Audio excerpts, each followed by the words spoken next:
is awful and I hate it. The game or that puzzle? I don't know. No, this game is not provoking any reactions either way. Oh, what the hell? I guess that's the worst thing a game can do is be nothing. Like, not infuriating or good. But would you rather you play a game that's just so awful you don't even want to continue playing? Like, I'm just curious, if this game was fucking terrible, would you play, or would you just be like, wow, this is really extremely disappointing, rather than, oh, it could have been better? I mean, there's a certain thing where, like, there's a certain point when a game can be so bad it's funny. Oh, I think you gotta get him to shoot the cage. I believe it. Oh, hey, look, it's the game Portal. Oh, maybe attack him when he's not looking. So maybe he'd shoot up, but it looks like he doesn't do that. I wonder if I have to get him to shoot like those. Ooh, whoops. Should probably find some help before I get too overzealous over here. Oh, I don't want to fall in that bottomless pit. Yeah, that bottom. Yeah, that's not even like. That is straight up bottomless. There probably is not a bottom to that pit. No, you would probably be falling for the rest of time. Yes. That's horrifying. Yeah, but anyways, if this game was like truly bad, would you actually play it, or would you just like again like get frustrated, hate it, put it down, and just be like, wow, that actually sucked? Well, like I was trying to say, there's a certain point when like games can be so bad, there's a humor to them. Yeah, of course. Like Sonic Adventure 1 and 2, I would argue are objectively bad games. I don't know, man. No, they're objectively bad, but they're fun. I don't know if I'd even say objectively bad, because they have, even like, for all their shortcomings, and I believe that there are a lot of shortcomings, particularly in Adventure 1. I actually think Adventure 2 is a far superior game. Yeah, I'm willing to say that Adventure 2 is for the most part solid, like, it's... But there's too many redeeming qualities of both those games to actually be a truly bad... Okay, here's where I'm coming from, right? For a game to suck, or to be truly bad, it has to have virtually no redeeming qualities, or so few that's not even worth mentioning. Well, like Alien Colonial Marines, I think comes to mind as a game that's just like that was so abysmal. fundamentally, from the ground up, not good. It was. I remember we played it for Halloween like first year, so like 4 years ago now. Yeah. Yeah, it would have been Halloween 1. We just did Halloween 4 last year. So yeah, like, and that was just blatantly unfun. Yeah. It was kind of funny at parts because the game was so broken, but like. Those were outweighed by... What the fuck is that?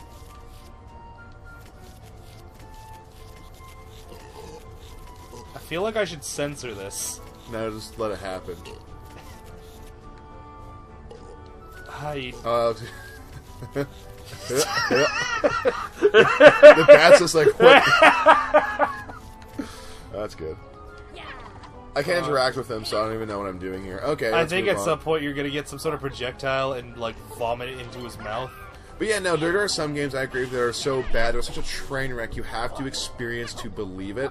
Like, and, you know, there's a difference. Like, there's games that are so bad they're a train wreck, but you have to experience them, like Drake of the 99 Dragons. Oh, yeah. So you can understand what went wrong. Then there's games that are so fundamentally bad, you gotta do them because it's funny. Like, what games come to mind when you think of funny bad? Okay, at least for one solid playthrough, funny to me is this just unfinished? Well, it's not completed. Ride to Hell. Oh, that's that one biker crime game, right? Yeah. What the fuck? Oh, I think you're supposed to get that and put it in the pink one? I guess. Catch it with your tongue. I'm trying to, but he's kind of fast. Maybe if I bump into him, he'll slow down. I'm kind of afraid I'll fall off the pit. I guess that's supposed to be the risk. Oh? Oh. Ghost writers are we, the book we made, free all five, and the treasure we'll trade. Oh, that didn't rhyme it. Oh, there he is. Hey, like I was gonna say, yeah, I feel like that's one of the piggy nights. Alright, moving along. Hello there. Who cares what they're saying? Oh, jeez.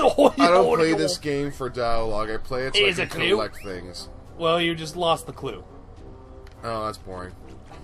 I'm sorry, you're talking about bad games. So you said Red Hells. That's the one biker game. Oh yeah, the fucking Is it legendarily like a abysmal beat 'em up game with a couple vehicle sequences? That's a description you can apply to it. My understanding is that game was digital only, right?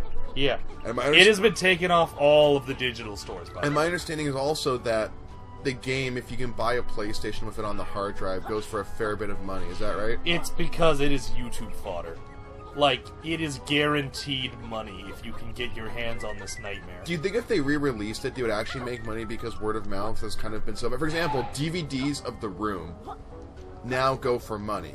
You know what I'm saying? You know... So if they made a reprint of The Room on DVD, you better believe people would buy it. Yeah, I mean, it's probably... Yeah, because it's shitty. Like Mark... Unobjective... Like, I don't think you'll ever meet someone who would argue that Ride to Hell is anything other than, like, a fucking terrible game. So would you say that it's one of the only times in history that people got together and unanimously agreed on a thing? Yeah. And that thing is that Ride to Hell is bad. Just hit him? Okay. That was... Oh, actually, I only have 1 health. I should probably get away from that. Yeah. Oh, I think you do have to... Okay. I think it's if you touch the butterflies, you get energy. I think you actually have to eat them. Yeah, I'm starting to notice that too, actually. That's interesting. Okay, that's cool. I like how it's all the same pickup, you know? Yeah. It gives you what you need in the context of... And you're dead. Interesting.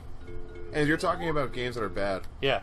There's a couple of them. There's quite a few. I mean, give me a couple more minutes, I could probably come up with a few more, but... Like, I think of games that I thought were, like... Now, do you want games that are bad but worth playing, or games that are just give me both. I just want to understand how you view these things. Okay, so... Oh, sorry, I just want to backtrack. A game like Ride to Hell, though, would you play through it, or just play it because you're a YouTuber? Kind of both, honestly. It is... Like, would you be interested, like, if you're not happy, because you're not going to be having fun. No. Like, you might get a couple good laughs, but would you be compelled to finish it if you were playing it? So, okay, actually, there's an example of this that I have. Uh-huh. And that's Silent Hill The Room. Or not Silent Hill The Room, Silent Hill Homecoming. 4 is actually, like, a good game. Homecoming... I like 4. 4 is an okay, but not great game. I would almost argue 3 might be the... No. I was gonna say 3 might be the last good one, but Origins was actually surprisingly good. So as you're saying... Okay, so, Homecoming. Yeah.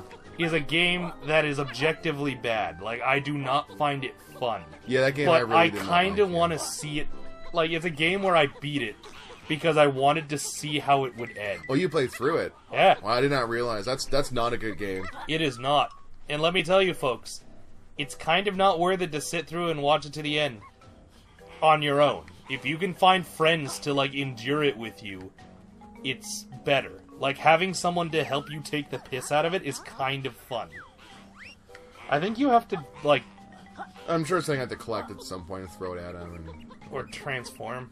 Anyway, so you're going off about these bad games. So, yeah, like I said, like, off the top of my head, Silent Hill Homecoming is objectively bad, but worth playing. Whereas... Let me think. What's one that's not worth... Alien Colonial Marines. Not worth playing. Just bad and not worth playing, because there's not a lot of fun to derive out of it, even from a... Yeah. Well, so you'll find that the games that are objectively broken and become kind of funny. Like, it's almost fun to just push them to their limits and watch them break. Was anything about Colonial Marines actually kind of expand what you're saying? Is that there's not enough bad for the game to be worth enduring? It's just not fun. It's just, like, it's a very just game. Like, it functions on bland. A rudimentary level, but yeah, it's so lifeless and so... It's bland, it's not... Void of creativity, would you say, even? Yeah, I mean, that's part of the bland thing. Like, it doesn't do anything new or exciting. It doesn't add to the alien lore. It doesn't... it doesn't, Yeah, I know, right? It doesn't, do any storylines we've never seen before. It doesn't have you, fighting anything particularly exciting or with any degree of strategy. You don't... There's nothing to derive pleasure from. It's just a by-the-numbers... It's like if someone were to take a coloring book and successfully color in all the lines. Like, congratulations, you did it. But so who gives a fuck? Well, I think part of it, too, is, like... Whereas there's nothing wrong with... I don't think there's anything wrong with being fairly generic, but I think if you're going to be generic, you have to be somewhat subversive. That's the thing, then you're not generic. No, not necessarily. You can be generic while also having like just enough identity that you're not a total knockoff. You know what I mean? Yeah, but I mean that's kind of at odds with you. It's like saying you can be. That's like saying I want a game that's red, but it has to also be blue. Yeah, that's fair. It can be a little bit blue and red. Yeah, but I mean, you know what I'm saying? Like, it may not be pure red, but it's still red. Well, I mean, like, that's the thing. Like, if a game has some things that make it different and unique, it's no longer a samey game. It's like, I don't know. It's X genre, but with this. And, like, I'm fine with that. I'm fine with games that are like, we're an X game, but we also do a Y thing. And I'm like, that's here's cool. the thing. Like, Super Smash Bros. is a fighting game, for example, but it has shticks. It has a hook to make it not just I would a say fighting that, like, game, right? a bunch of Smash clones have come out, and they've actually technically redefined Smash Bros. Into a different genre called a brawler. Okay, fair enough. But actually, here's a better example of that. How about, how's about this one? Okay, how about Bayonetta? Okay. That's a game that's a game from a genre that's been done to death, but, like, really well with, like, Devil May Cry, Ninja Gaiden, God of War, and then Bayonetta comes along, and it's just different enough, just unique enough, where, So what it is it's like, not generic anymore. It is, like, I would say that, like, at heart, a generic game. I was gonna say, gameplay-wise, yeah, it plays like the rest of them. But what it does differently is that, oh, you gotta race to him. Yeah, okay. So, ooh, that did not work out. Okay, yeah, that's hard, actually. That's got teeth to it. What I was gonna say was that the thing about Bayonetta is that, like, it has style. Like, it has that's, if you had to put your finger on what separates it from the rest of its genre, it's very much got style. Yeah, but to be fair, that's kind of the one subversive aspect of it, where it's not quite a beat 'em up. There's something to it that's you didn't really expect to see, right? I mean, yeah, like, it has a style that's, like, wholly unique for the genre, and that's always great, because, like, I will say that God of War is a good game. It's fine. It works. I would say that God of War itself doesn't have style. It has a style, but it is not a stylish game. It is a brutal, functional game. But I think it has a little bit more to it, because, like, I guess gameplay-wise, it's fairly generic. Even No, I mean, I'm not saying it's not generic. I'm just saying, like, Oh. okay, let's put it this way. But it has a shtick to it, is what I'm trying to If say. Bayonetta were finesse, this, like, God of War is most definitively Why even just say abrasive and just brute force. Like, it is a sledgehammer to the scalpel that is Bayonetta. yeah. And, like, for example, Space Marine. Oh, that was bad, yeah. Space Marine is another one. It's a character action game, but it's got a very unique feel because you're not just like you're a super soldier. So, like the rest of them, you're a super powerful God of War, effectively. But the difference is that being a Space Marine, you are canonically 5 times heavier than literally everyone else you're fighting except the other Space Marines. But I think that kind of expands on my point, though, just like, the gameplay itself of Bayonetta isn't the unique selling point, right? I mean, Like, it's solid. well done. It's amazing. I think it's fucking See if fantastic. you can go inside these black voids. You probably could. I think you can. I just want to, like, explore the other worlds, the other part of the world before that. Oh, there actually is something back here. But here's the thing about Bayonetta, is like the gameplay isn't going to, fuck up your life. Oh. Go through the middle one. Okay. No, Bayonetta's gameplay isn't, like, it doesn't do anything bold or exciting for the genre, for the most part. I will, however, say that it is a very competently made game, and it plays and handles very well. And sometimes that's all it's you an need to be excellent example of the right? well, that's the thing. Like, it's objectively good. Like, it controls well, it feels good, it's responsive, it has style, it's good. It doesn't do anything unique, but what it becomes is it becomes a very stylish and a very good example of the genre. And that's the thing. A game doesn't need to be unique, but if it's a well-made thing of its genre, that's great. Yeah. Like, for example, at this point, I would say, well,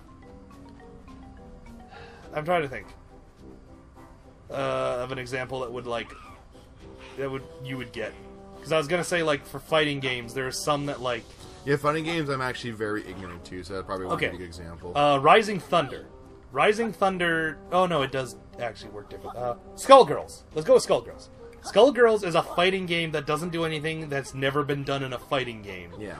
It's competently made to the point where most people will tell you if you want to learn fighting games, learn Skullgirls. Sure, sure. Because it is the lowest barrier to entry of any fighting game. Maybe you can talk to this flower.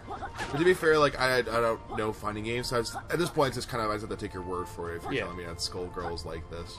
Well, I mean, it's got the least amount of characters in most fighting game rosters, and it's fairly noob-friendly, so if you've ever wanted to learn a fighting game... Ooh, it didn't work the first time.